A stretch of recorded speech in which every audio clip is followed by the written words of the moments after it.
Yesu ashimwe. Ni Bishop Mugisha Mugiraneza M.SAMUEL, Bishop wa Diocese ya Shyira, nkaba ari njye ugiye gusangira namwe ijambo uyu munsi.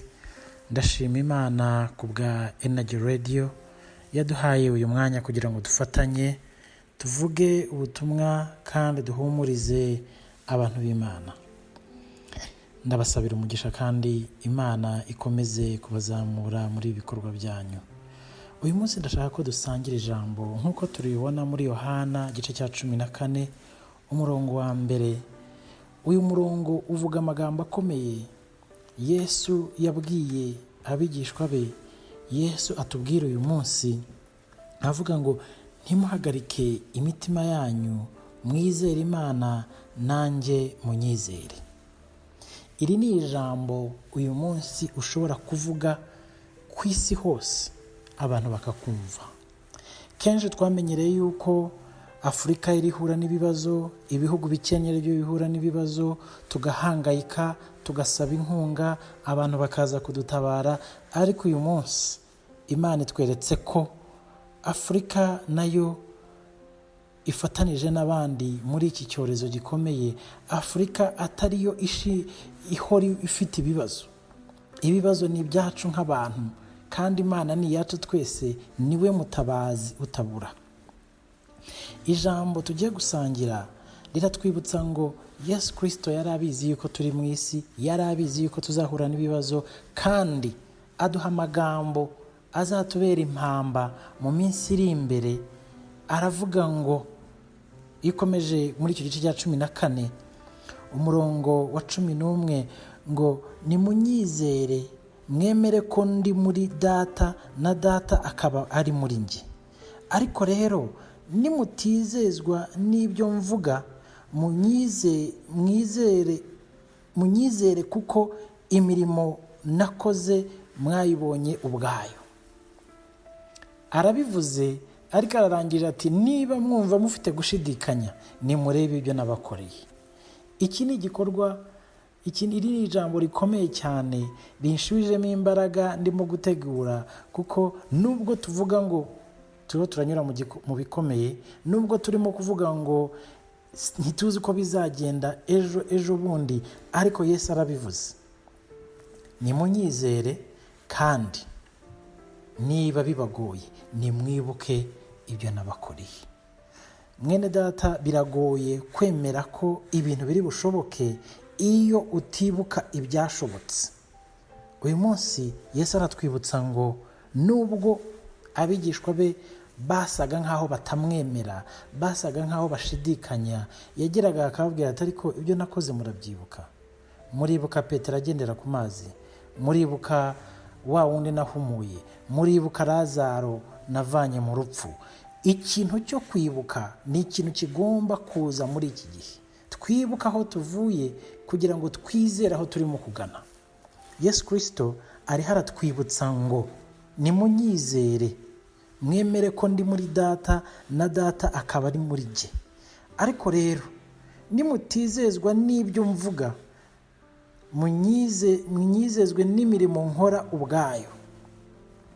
Ndabizi ko benshi akazi karahagaze, ndabizi ko benshi biragoranye, ariko ndashaka kubwira ngo kimwe mu bintu njya nshimira Imana iyo mbyutse ni ukuba ndi muzima.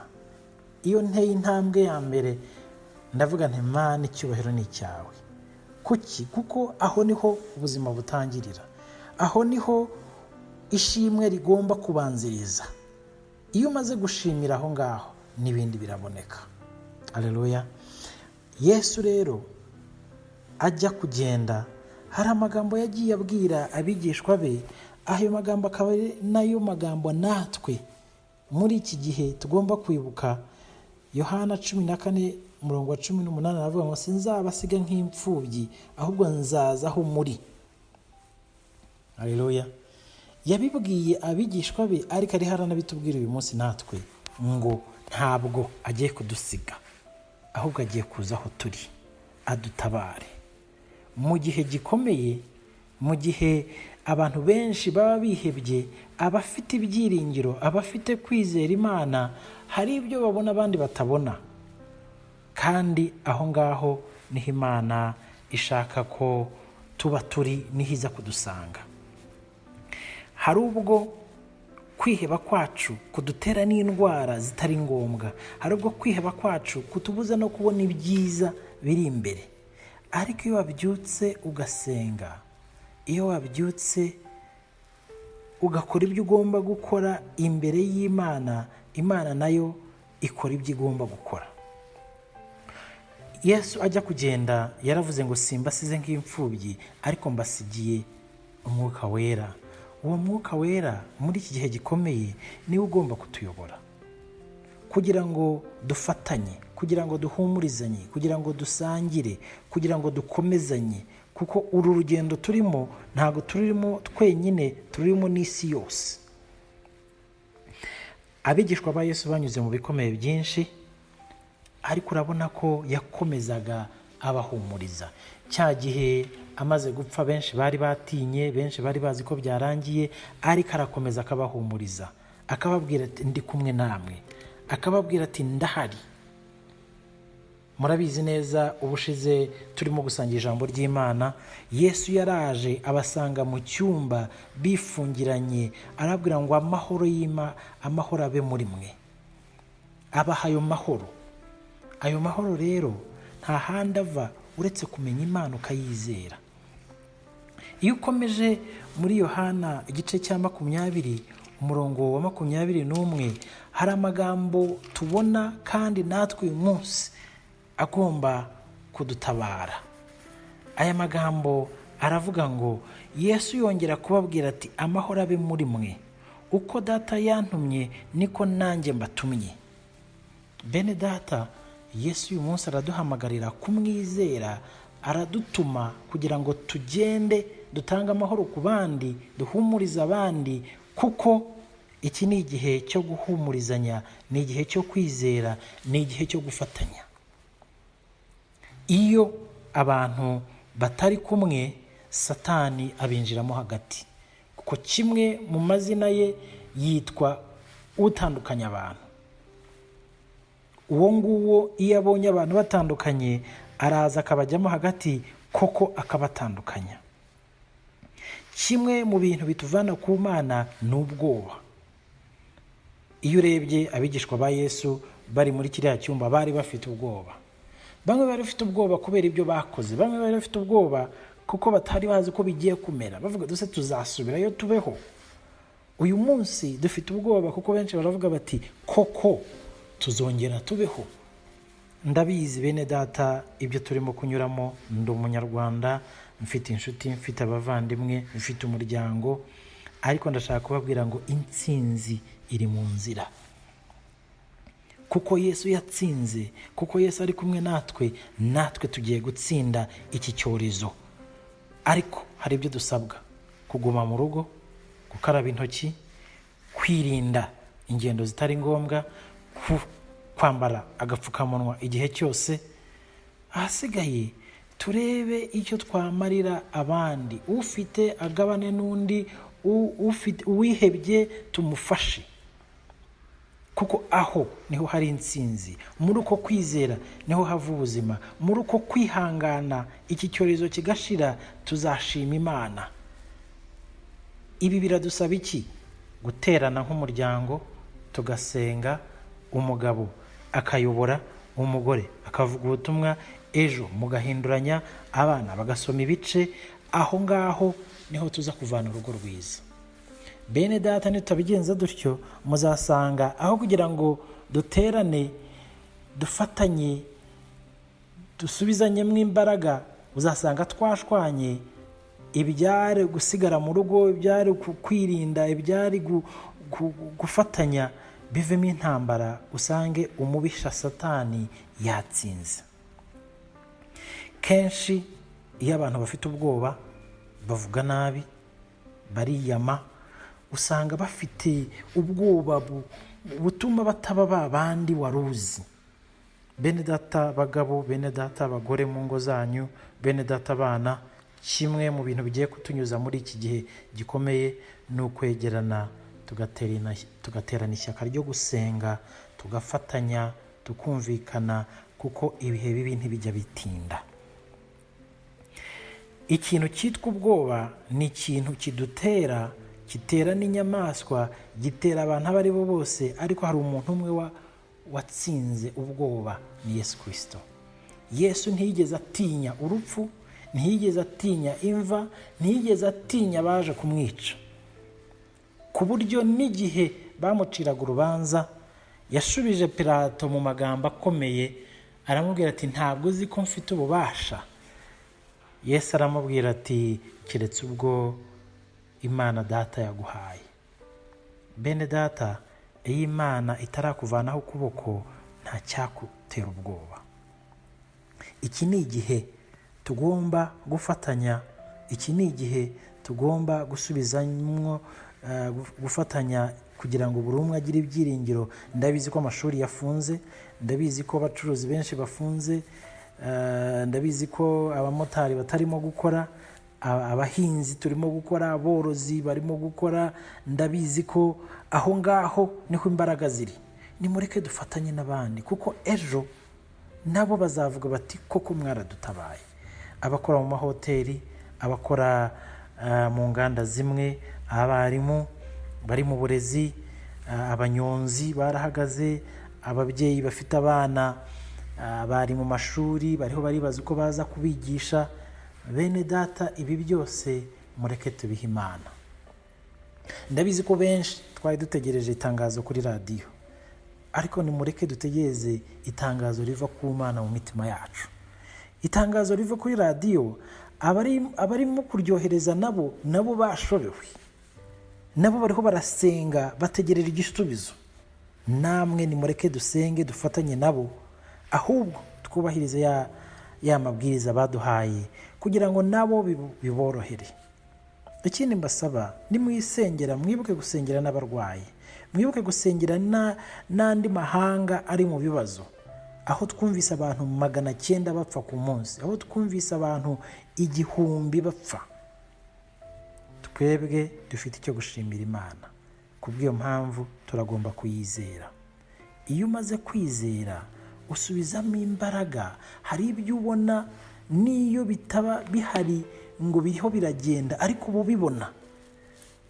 Mu Baheburayo igice cya 10 hari amagambo akomeye avuga ngo twe kwirengagiza guterana hamwe nk'uko bamwe bajya babigira, ahubwo tuhugurane, kandi uko mubonye urya munsi wegera, muba ariko murushaho kugenza mutyo. Iki ni igihe cyo guhugurana, byaba kuri telefoni, byaba mu ijambo ry'Imana mu rugo. Iki ni igihe cyo guhugurana, mwe kubyirengagiza. Bene data, uyu mugisha tubonye bamwe ntabwo twigeze tuwubona. Ntabwo nari namara ukwezi mu rugo ngo mbona abana twicare tuganire, mbafashe mu byo ku ishuri ryabo. Iki ni igihe kidasanzwe, hari icyo Imana idushakaho. Abagabo benshi babyuka basohoka bagenda, bakagaruka nijoro, bakazinduka bagenda. Ngo hari umwana babajije ngo niki kiboneka nijoro mu gitondo kikabura. Murabyumva namwe, ubwo abarimu bashaka kumubaza ukwezi, umwana aravuga ati ni papa. Ati papa aboneka nijoro bwije cyane, kandi mu gitondo tukamubura. Gira ngo abana bacu nuko nabo batubonaga, bazi ko papa ari umuntu uza nijoro. Ariko uyu munsi turi mu rugo. Kuba kwawe mu rugo se kumaze iki? Ndabizi ko benshi turimo kuvuga ngo akazi, ngo kuba mu rugo biragoye.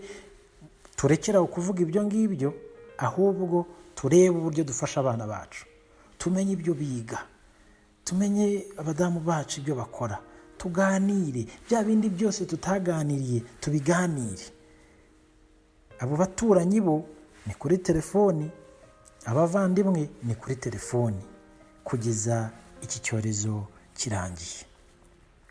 Amagambo yo mu Baheburayo arakomeza cyane cyane mu Baheburayo igice cya 10 murongo wa 19, ngo nuko bene data, ubwo dufite ubushizi bw'ubwoba bwo kwinjizwa ahera cyane n'amaraso ya Yesu, tunyuze mu nzira yaduciriye nshya kandi y'ubugingo, inyura mu mwenda ukinze ari wo mubiri we, kandi ubwo dufite umutambyi ukomeye utwara inzu y'Imana, tumwegere dufite imitima y'ukuri, twizera rwose tudashidikanya, imitima yacu iminjiriweho gukurwamo kwimenyaho ibibi, n'imibiri yacu yuhagijwe amazi meza.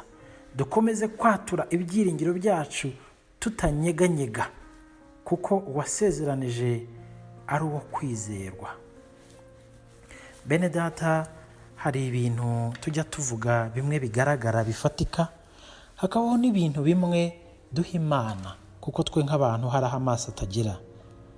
Uyu mwaka watangiye dushima Imana, umwaka mwiza 2020, tuvuga tuti nyamara Imana igiye gukora ibitangaza. Kandi Imana yarabikoze kuko turacyariho. Nyamara Imana yarabikoze kuko u Rwanda nubwo tunyuze mu bikomeye, nta munyarwanda wari wicwa n'iyi ndwara ya COVID-19. Icyo cyo ni igitangaza. Ndashaka kubabwira ngo uyu mwaka tumaze kugera mu kwezi kwa 4, tugeze mu kwezi kwa 5, ariko ikintu kimwe tugiye gukora ni ukwizera iyo Mana, kuko yo izi amezi ari imbere uko agiye kumera. Iki ntabwo ari igihe cyo guhangayika, iki ni igihe cyo gusenga, cyo gukomezanya, cyo kumvikana mu rugo rwacu, cyo kuganira n'abana bacu baba bafite, cyo kwifata. Niba uba wibana uri wenyine, utekereza uti bigiye kugenda bite, ubuzima bwanjye bumeze bute, mvuye he ngeze he ndajya he? Kuko umutabazi n'umwe ni Imana yacu, Data wa twese. Iyo ukomeje mu Baheburayo igice cya 11 ku murongo wa 1, aravuga ngo kwizera ni ukumenya rwose ibyiringirwa udashidikanya ko bitazaba, kandi niko kuduhamiriza ibyo tutareba ko ari iby'ukuri. Icyatumye abakera bahamya neza nuko bari bagufite kandi bakwizera. Arongera ku murongo wa 3 ngo kwizera niko kutumenyesha yuko isi yaremwe n'ijambo ry'Imana, nicyo cyatumye ibiboneka bitaremwa mu bigaragara. Arakomeza ku murongo wa 4, ijambo ryiza cyane ngo kwizera niko kwatumye Abeli aha Imana igitambo kiruta icya Kayini kuba cyiza, ni nako kwamuhaye guhamwa ko ari umukiranutsi, ubwo Imana yahamyaga ko amaturo ye ari meza, kandi niko kwatumye nanone akivugwa nubwo yapfuye. Bene data, ubuzima turimo, ijambo ry'Imana rikomeje kutwereka ngo Imana niwe mugenga wa byose. Ubuzima tubayemo bukomeje kutwereka ngo twese turangana imbere y'Imana, waba umuzungu, waba umuhinde, waba umushinwa, waba umwirabura. Imana imaze kutwereka ngo twese imbere yayo turangana. Abantu benshi baravuze ibi bikiba ngo Afurika yo iki cyorezo nikigerayo bazashira. Bene data, kambabwire ngo Afurika Imana iradukunda, nubwo hari byinshi tunyuramo, ariko Imana iradukunda, kuko aho tugeze imibare yo muri Afurika ntago iragera no ku munsi umwe mu Burayi. Ariko biradusaba iki? Gukomeza gusenga, gukomeza kumvira ubuyobozi bwacu, gukomeza gukaraba, gukomeza kwirinda ingendo zitari ngombwa, gukomeza kwirinda ibyo byose bishobora kuduteza ikibazo. Ijambo ry'Imana rirakomeza mu Baheburayo igice cya 11 umurongo wa 6, aravuga ngo ariko utizera ntibishoboka ko ayinezeza, kuko uwegera Imana akwiriye kwizera yuko iriho, ikagororera abayishaka.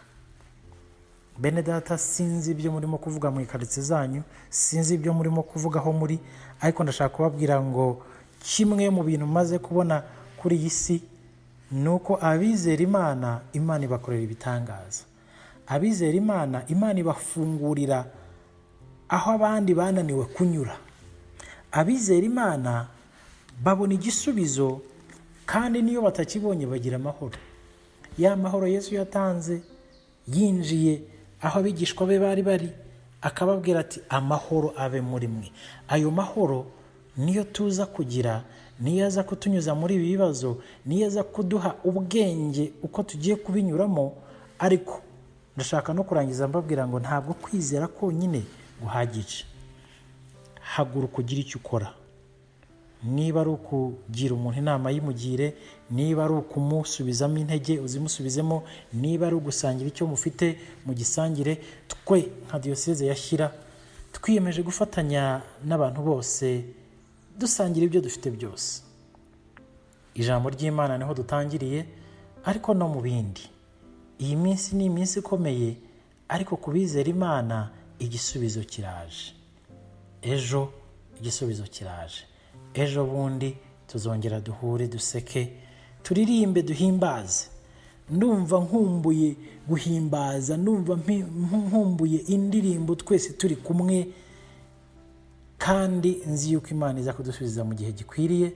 Bene data, dukomeze twubahirize amabwiriza, dukomeze twirinde, kuko kwirinda kwawe niko kurinda umuryango wawe. Imana ibane namwe, kandi Imana ikomeze kubarinda. Imana ibane natwe twese. Amen.